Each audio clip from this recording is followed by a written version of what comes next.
এই সময়ের দাম আছে না। আগামীকাল সকালে এখানে কোনো আলোচনা হবে না, আপনি চাইলেও আমরা ব্যবস্থা করতে পারবো না। আমি বুঝতে পারি না আপনি সময়কে কেন মূল্যায়ন করেন না। যাক হয়েছে হয়েছে, এখন বৈঠকে বলেন, আমার সাথে বলেন, রব্বিক ফিরলি অতুব আলাইয়া, রব্বিক ফিরলি অতুব আলাইয়া, রব্বিক ফিরলি অতুব আলাইয়া, ইন্নাকা আনতাত তাওয়াবুল গফুর, ইন্নাকা আনতাত তাওয়াবুল গফুর, ইন্নাকা আনতাত তাওয়াবুল গফুর। তুমি তো বড় তওবা কবুলকারী, তুমি তো বড় ক্ষমাশীল, তুমি তো বড় তওবা কবুলকারী, তুমি তো বড় ক্ষমাশীল। আম্মার ইবনে ইয়াসার রাদিয়াল্লাহু তাআলা আনহু বলেন, রাসূল সাল্লাল্লাহু আলাইহি সাল্লাম বলেছেন, মান কালা আস্তাগফিরুল্লাহাল্লাযী লা ইলাহা ইল্লা হুয়া আল হাইয়ুল কাইয়্যুম ওয়া তুবু ইলাইহি, কেউ যদি এই দোয়া পড়ে ক্ষমা চায়, আস্তাগফিরুল্লাহাল্লাযী লা ইলাহা ইল্লা হুয়া, সে আল্লাহর নিকটে ক্ষমা চায় যিনি ছাড়া কোনো মাবুদ নাই, আমি সে আল্লাহর নিকটে ক্ষমা চাই যিনি ছাড়া কোনো মাবুদ নেই। আল হাইয়ুল কাইয়্যুম, তিনি হচ্ছেন চিরঞ্জীবী, তিনি হচ্ছেন চিরস্থায়ী, তিনি হচ্ছেন চিরঞ্জীবী, তিনি হচ্ছেন চিরস্থায়ী। অতুবু ইলাইহি, আমি তার নিকটে ফিরে যেতে চাই। গফিরা লাহু, তাকে ক্ষমা করা হবে। ওয়াকাদ ফাররা ওয়াইন কানা ফাররা মিনাজ জাহফে, ও যদি যুদ্ধের মাঠ থেকে পালিয়ে যায়, সে যদি বড় থেকে বড় পাপী হয়, সে যদি বড় থেকে বড় পাপী হয়, এরপরে যদি এই দোয়া পাঠ করে, তাহলে আল্লাহ তাকে ক্ষমা করে দিবেন। দোয়া হচ্ছে আস্তাগফিরুল্লাহাল্লাযী লা ইলাহা ইল্লা হুয়াল হাইয়ুল কাইয়্যুম ওয়া তুবু ইলাইহি। সম্মানিত দিনী ভাই বোন, উল্লেখ্য যে এই দোয়া পড়া যাবে না। আস্তাগফিরুল্লাহ রব্বি মিন কুল্লি যামবিন ওয়া তুবু ইলাইহি, এই দোয়া কিভাবে এসেছে পৃথিবীতে আমাদের জানা নেই, এর জাল হিসাবে কোনো ভিত্তি আমরা জানি না, এটা এমনিতেই চলছে। সবচেয়ে ছোট দোয়া আস্তাগফিরুল্লাহ ওয়া তুবু ইলাইহি, তারপরে একটু বড় দোয়া আস্তাগফিরুল্লাহাল্লাযী লা ইলাহা ইল্লা হুয়াল হাইয়ুল কাইয়্যুম ওয়া তুবু ইলাইহি, তারপরে একটু বড় দোয়া হচ্ছে রব্বিক ফিরলি অতুব আলাইয়া ইন্নাকা আনতাত তাওয়াবুল গফুর, তারপরে বড় দোয়া হচ্ছে সাইয়্যিদুল ইস্তিগফার, যা একটু পরে বলবো, ক্ষমা চাওয়ার সর্দার। তার পূর্বে বলি, সম্মানিত দিনী ভাই বোন, আনাস রাদিয়াল্লাহু তাআলা আনহু বলেন, রাসূল সাল্লাল্লাহু আলাইহি সাল্লাম বলেছেন, লাল্লাহু আশাদ্দু ফারহান বিতাওবাতি আবদিহি হিনা ইয়াতুবু ইলাইহি মিন আহাদিকুম, আল্লাহ তাআলা যখন কোনো মানুষ তওবা করে, তখন তার উপরে ওই লোকের চেয়ে বেশি খুশি হন, তোমাদের সেই লোকের চেয়ে বেশি খুশি হন, তোমাদের সেই লোকের চেয়ে বেশি খুশি হন। যখন কোনো মানুষ বলে আস্তাগফিরুল্লাহ ওয়া তুবু ইলাইহি, আল্লাহ তোমার কাছে ক্ষমা ভিক্ষা চাই, তোমার নিকটে ফিরে যেতে চাই, তুমি ক্ষমা ভিক্ষা দাও, তুমি ইজ্জত ভিক্ষা দাও, তুমি আমাকে ঈমান ভিক্ষা দাও, এরকম মানুষ যখন বলে, তখন আল্লাহ তার উপরে ওই লোকের চেয়ে বেশি খুশি হন। কোন লোক? কানা রাজুলুন ফি আরজি ফালাতিন, একটা লোক ছিল বড় একটা ফাঁকা মাঠে, সে বাহনে চড়ে গেছিল সেই মাঠে।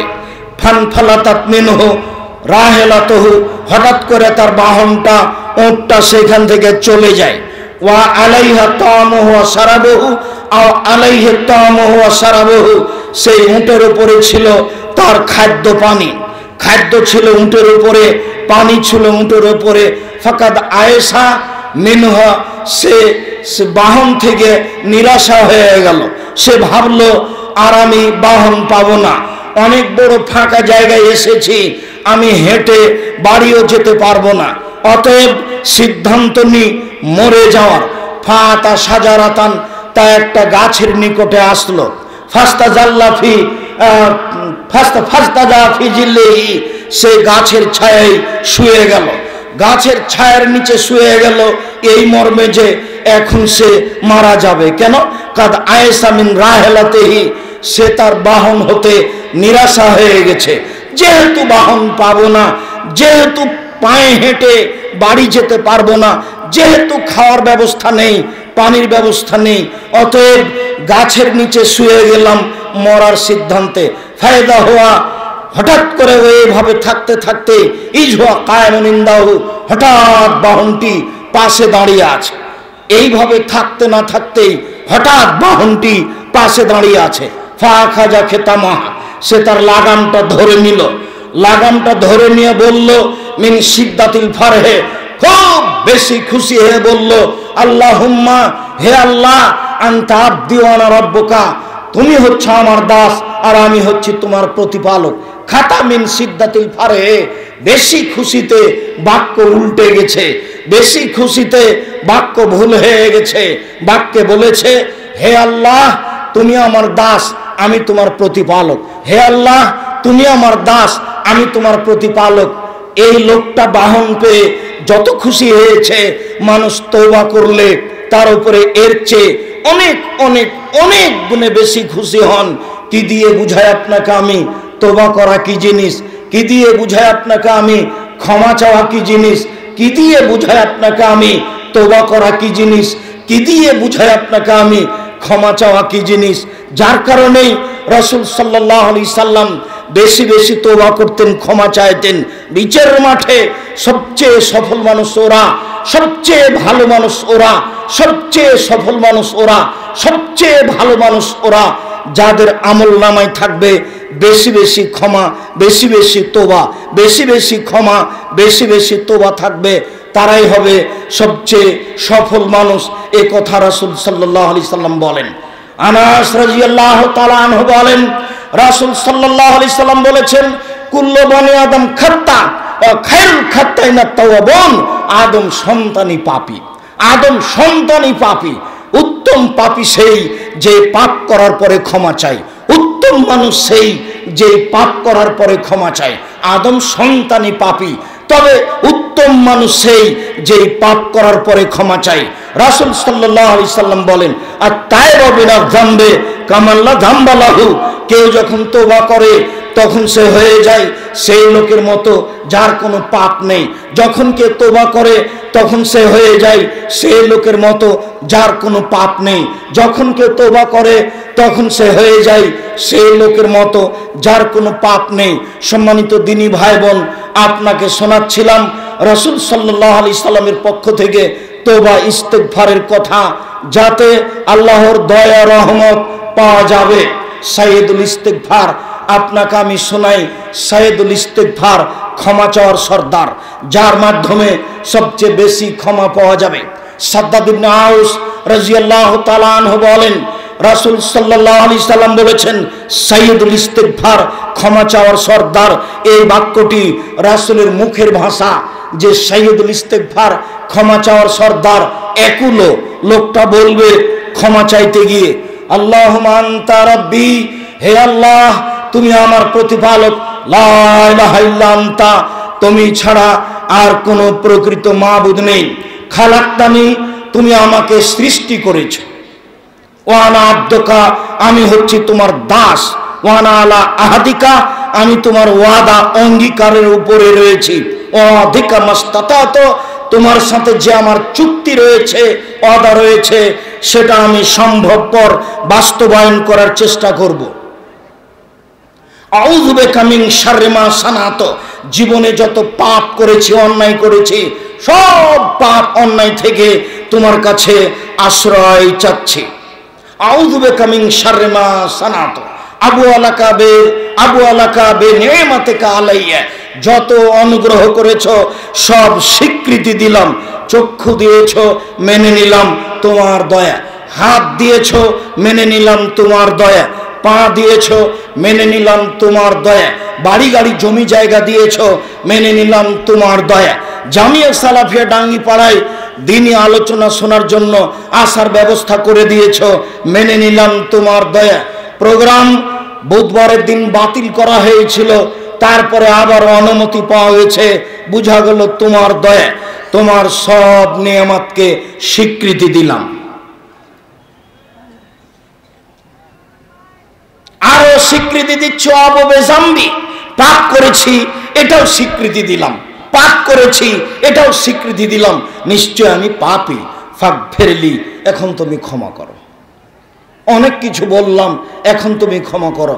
তোমাকে আর একটা কথা বলি, ইন্নাহু লা ইয়াগফিরু যুনুবা ইল্লা আনতা, তুমি ছাড়া কেউ ক্ষমা করতে পারে না, তুমি ছাড়া ক্ষমা কেউ করতে পারে না, তুমি ছাড়া ক্ষমা কেউ করতে পারে না।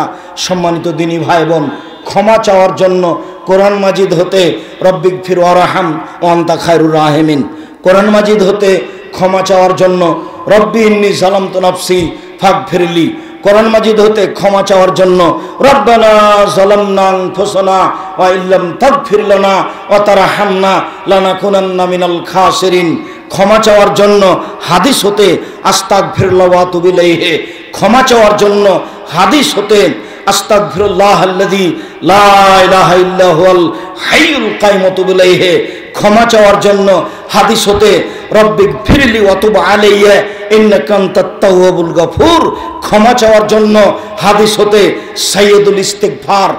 রাসূল সাল্লাল্লাহু আলাইহি সাল্লাম বলেন, কেউ যদি সকালে বলে সন্ধ্যা পর্যন্ত সময় মারা গেলে জান্নাতে যাবে, কেউ যদি সন্ধ্যায় বলে সকাল পর্যন্ত সময়ে মারা গেলে জান্নাতে যাবে। সম্মানিত দিনী ভাই বোন, আমি আপনাদেরকে অনুরোধ জানিয়েছি, সাইয়্যিদুল ইস্তিগফার মুরব্বিকে মুখস্থ করতে হবে 7 দিনে, যুবককে মুখস্থ করতে হবে 24 ঘন্টায়, মুখস্থ করতেই হবে যে কোনো মূল্যে। সম্মানিত দিনী ভাই বোন, অনেক বড় বড় আলেম ওলামা অপেক্ষা করছেন, আপনার সাথে আমার অনেক জরুরি কথা। যখন আপনি জুমার খুতবার পরে দৌড়িয়ে চলে যাচ্ছিলেন, তখন আপনাকে আমি বুঝাতে পারিনি আমার কষ্টের কথা। আপনার সাথে আমি অদাবদ্ধ হতে চাই, আপনার সাথে আমি অদাবদ্ধ হতে চাই। মানুষ হিসেবে আপনাকে পেশাব করতে যেতে হবে, পায়খানা করতে যেতে হবে, এ কথাই ঠিক। মানুষ হিসেবে আপনাকে খেতে যেতে হবে, এ কথাই ঠিক। মানুষ হিসেবে আপনাকে গোসল করতে যেতে হবে, এ কথাই ঠিক। মানুষ হিসেবে আপনাকে উঠে কিছু নিতে হবে, এটাই ঠিক। মানুষ হিসেবে আপনার কোনো জরুরি প্রয়োজন আছে, এ কথাই ঠিক।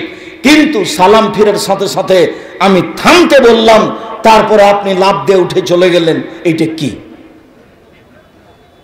এটা কেন? আব্দুর রাজ্জাক সাহেব, যারা বাহির থেকে এসেছে তারা আসলে আমরা নই, এটাও হতে পারে। তবে যদি আপনার এমনটা হয়ে থাকে খাওয়ার জন্য, তাহলে আমি দুঃখিত। সম্মানিত দিনী ভাই বোন, আমি কিছু ঘাটতিতে, আমি কিছু আপনার সামনে দিন পেশ করতে ঘাটতি করেছি, তা আমার মনে বলে না। 3.5 লাখ টাকা আছে আলেম ওলামাদের পিছনে শুধু খরচ, প্রায় 15 লক্ষ টাকা খরচ আছে এই জামিয়া সালাফের সালাফি কনফারেন্সে। আমি তো বলেছি আমি ভিক্ষুক, আমি ভিক্ষে করে আপনার ছেলে মেয়েকে পড়াই। যেসব খাদ্য পানি খাচ্ছেন, এটা হয় সাদকা, না হয় ফেতরা, না হয় দান।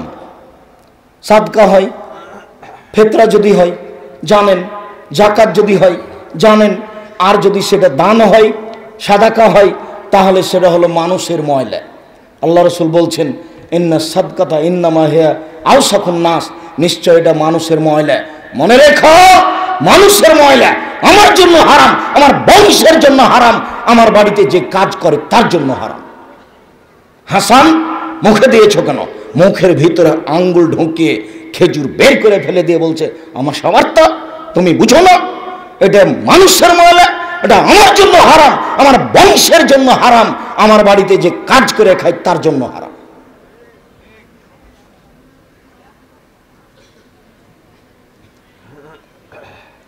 যা কিছু হচ্ছে সব ভিক্ষা করা পয়সা, আপনার টাকা।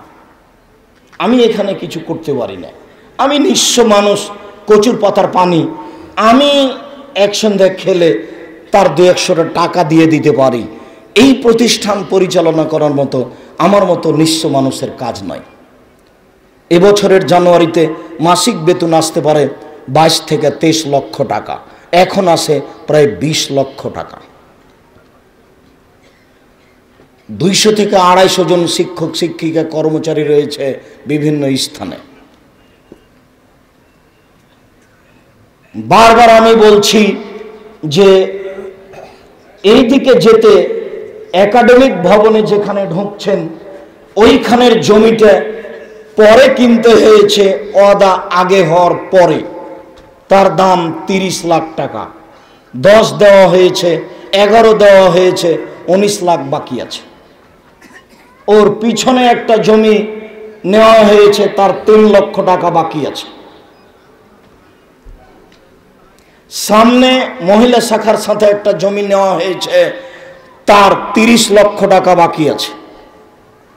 জামিয়া সালাফিয়া রূপগঞ্জ, নারায়ণগঞ্জ, ঢাকায় 70 শতক জমি বায়না করা আছে, তার 1,30,00,000 দেওয়া আছে, আরো পাবে 1,21,00,000।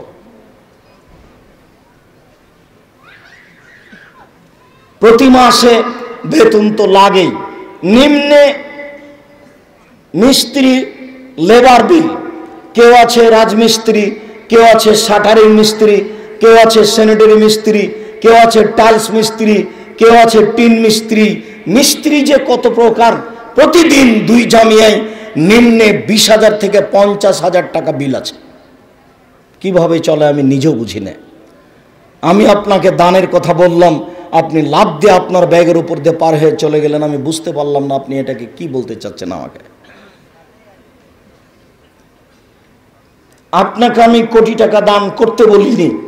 আমি বলেছি পতিতালয়ের মহিলা যদি কুকুরকে পানি পান করে জান্নাত পেতে পারে, আমি জামিয়া সালাফিয়া 10 টাকা দান করলে জান্নাত পাবো ইনশাআল্লাহ।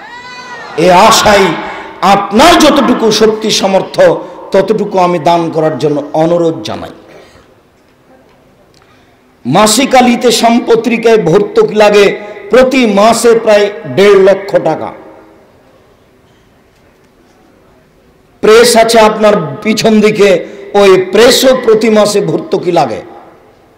প্রতিষ্ঠান যেহেতু এখনো পূর্ণ চলমান হয়নি, এই জায়গা হলে এই জায়গা হয় না, এরা দিতে চাইলে ওরা দিতে চায় না, এরা আবার দিতে চায় টাকা নিয়ে রেজিস্ট্রি দেয় না। কত ফিতনা আছে তার কোনো হিসাব নাই। আপনি যদি বাস্তব দেখেন তাহলে মনে হবে যে সালাফি কনফারেন্সকে ঠেকাতে পারলে মনে নেকি হবে। আরে মানুষ পৃথক দল করছে, দল করে বক্তব্য দিচ্ছে, আবার বলছে যে সালাফি কনফারেন্স করলে মানুষের মধ্যে বিভেদ হবে। আজীব কথা, আমি বুঝতে পারি না ঘটনা কি। জমি বায়না নিয়েছে 30 লাখ টাকা, রেজিস্ট্রি করে দিবে না। কত ফিতনা আছে তার কোনো হিসাব নেই। 300 জন ইয়াতিম আছে এখন আপনাদের, 200 জন আছে, আর জানুয়ারির 1 তারিখে 100 জন আসবে। 300 জন ইয়াতিম জামিয়া সালাফিয়ায়। প্রায় 500 জন অসহায় ছেলে মেয়ে আছে। হিসাব নিকাশ ওইদিক করতে হবে না, কিভাবে চলছে অত টেনশন নেওয়ার প্রয়োজন নাই। আপনি আপনারটুকু করেন, এইটুকু আমার অনুরোধ। আপনি অপচয় পয়সা খরচ করবেন না, সংসার পরিচালনা করেন। পৃথিবীর যেখানেই থাকেন না কেন, আপনি আমার দিনী ভাই, আপনি আমার দিনী বোন। আপনি একটু জামিয়া সালাফের কথা স্মরণ রাখবেন। আমি খাকসার সাধারণ মানুষ, আমি আপনার জন্য দোয়া করি, দোয়া করব আল্লাহ যেন আপনার অর্থ সম্পদে বরকত দান করেন, আপনার ব্যবসা বাণিজ্য অর্থ সম্পদ যেন নিরাপদে রাখেন। আমি আবারও এই মুহূর্তে বৈঠকি দান দেওয়ার জন্য অনুরোধ জানাচ্ছি। বৈঠকি দান দিতে আপনি কার্পণ্যতা দেখাবেন না।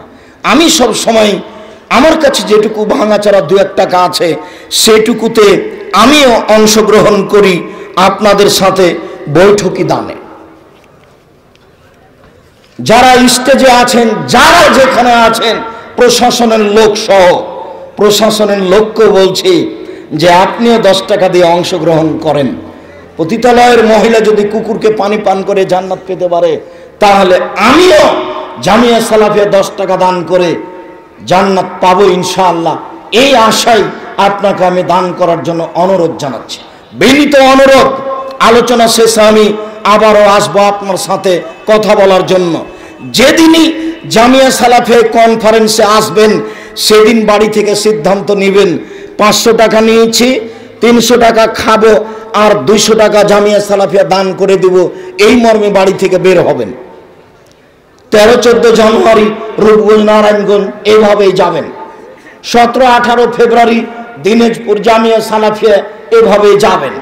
যারা রংপুর, দিনাজপুর, লালমনিরহাট, নীলফামারী, কুড়িগ্রাম, পঞ্চগড়, গাইবান্ধা, আমি তাদের অনুরোধ জানাই, যারা আপনারা দিনী ভাই বোন অনেক দূর থেকে এসেছেন, কোথায় চট্টগ্রাম, বান্দরবন, খাগড়াছড়ি, কক্সবাজার, কোথায় আপনার নোয়াখালী, আপনার ওই লক্ষ্মীপুর, ফেনী, আরো বিভিন্ন জেলা থেকে, বরিশালের বিভিন্ন জায়গা থেকে, সিলেটের বিভিন্ন জায়গা থেকে এসেছেন, আমি আপনাদেরকে অনুরোধ জানাচ্ছি যে আপনি সহ আপনার আত্মীয় স্বজন যারা আছে, দেশ বিদেশে যারা থাকে, তাদেরকে একটু বলবেন, মনে রাখবেন জামিয়া সালাফিয়া আছে নিঃস্বর উপরে, কোনো ব্যক্তিগত দাতা এখানে নেই যারা প্রতিষ্ঠান চালাবে। এটা বংশীয় ক্ষমতায় চলে না, এটা ব্যক্তিগত টাকায় চলে না। 10-এর সহযোগিতা, 5 টাকা, 10 টাকা, 5,000, 10,000, 50,000, 20,000 এইভাবে দিয়েই চলছে। আপনাকে আমি পূর্ণ তালিকা শোনাতে সক্ষম হলাম না। এখন জামিয়া সালাফিয়া রূপগঞ্জ, নারায়ণগঞ্জ, ঢাকার ওই 200 শতক জমির উপরে ভরাট করছে, তার বিল দেখিয়েছে 60 লক্ষ। জামিয়া সালাফিয়া রূপগঞ্জ, নারায়ণগঞ্জ 200 শতক জমির উপরে মসজিদ হবে, তার ভরাটের কাজটা চলছে। আপাতত উপস্থিত ভরাটের বিল হয়েছে 60 লক্ষ। আপনি আপনার দানকে খাটো করে দেখবেন না। আমি আপনার দানকে আবু বকর সিদ্দিক রাদিয়াল্লাহু তাআলা আনহুর দানের মতো বুঝি, যে আপনার দান দিয়ে বরকত হবে, আর উসমান রাদিয়াল্লাহু তাআলা আনহুর টাকাটা আর শেষ হবে না, এই দিয়ে সব কিছু হতে থাকবে। যারা বেশি কিছু দেয় তাদের পয়সা আর শেষ হবে না, আপনার অল্প পয়সা ওখানে যোগ হয়ে বরকত হয়ে যাবে। বরকত ভিন্ন জিনিস, রুজি ভিন্ন জিনিস। মর্মে সকল দিনী ভাই বোনকে অনুরোধ জানাচ্ছি জামিয়া সালাফিয়ার বিষয়টি বিশেষভাবে মনে রাখার জন্য। আমি জানি না আপনারা মিন্নাতুল বারি বুখারী ব্যাখ্যা আব্দুল্লাহর লেখা বইতে কতদূর পর্যন্ত সংগ্রহ করেছেন। দেশ বিদেশের বাঙালি ভাই বোনকে আমি এই বই সংগ্রহ করার জন্য অনুরোধ জানাই। রিজিক বইটি সংগ্রহ করার জন্য অনুরোধ জানাই। কেন এই নির্যাতন, কি তার প্রতিকার? বইয়ের নাম কেন এই নির্যাতন, কি তার প্রতিকার? যারা আমার দিনী বোন সবাইকে এই বইটা নিতে বলছি, কেন এই নির্যাতন, কি তার প্রতিকার। কবর হতে, মমর্ষ হতে কবর পর্যন্ত এই বইটা সংগ্রহ করার জন্য অনুরোধ জানাচ্ছি। সম অধিকার নয়, মর্যাদা চাই। আমরা মহিলা মানুষ, সম অধিকার নয়, মর্যাদা চাই। এই বই সংগ্রহ করার জন্য অনুরোধ জানাচ্ছি। জামিয়া সালাফিয়ার পক্ষ থেকে যত বই আছে আপনি ক্রয় করলে জামিয়া সালাফিয়ার সহযোগিতা করা হবে। সম্মানিত দিনী ভাই বোন, আপনার নিকটে আমি জোরালো আকুল আবেদন রেখে বলছি, বিগত দিন থেকে যত আলোচনা করেছি তার একটা গুরুত্বপূর্ণ আলোচনা আছে আল্লাহর দয়া, তার একটি গুরুত্বপূর্ণ আলোচনা আছে আল্লাহর ক্ষমা। যে কোনো মূল্যে আল্লাহর দয়া, আল্লাহর ক্ষমা ধরার জন্য প্রাণপণে চেষ্টা করতে হবে। যে কোনো মূল্যে দিন মজুর হলেও যদি 50 টাকা ইনকাম করি, দিনে যদি 500 টাকা ইনকাম করি, সেখান থেকে 10 টাকা দান করার জন্য রেখে দিতে হবে। সকল দিনী ভাই বোনকে জামিয়া সালাফিয়ার সার্বিক কাজে অংশগ্রহণ করার অনুরোধ রেখে, আল্লাহর দয়া ও রহমত চেয়ে নেওয়ার অনুরোধ রেখে আপাতত আমি আমার আলোচনা এখানে শেষ করছি। শেষে আবারও আসবো ইনশাল্লাহ আপনাদের সাথে সৌজন্য সাক্ষাতে কথা বলার জন্য।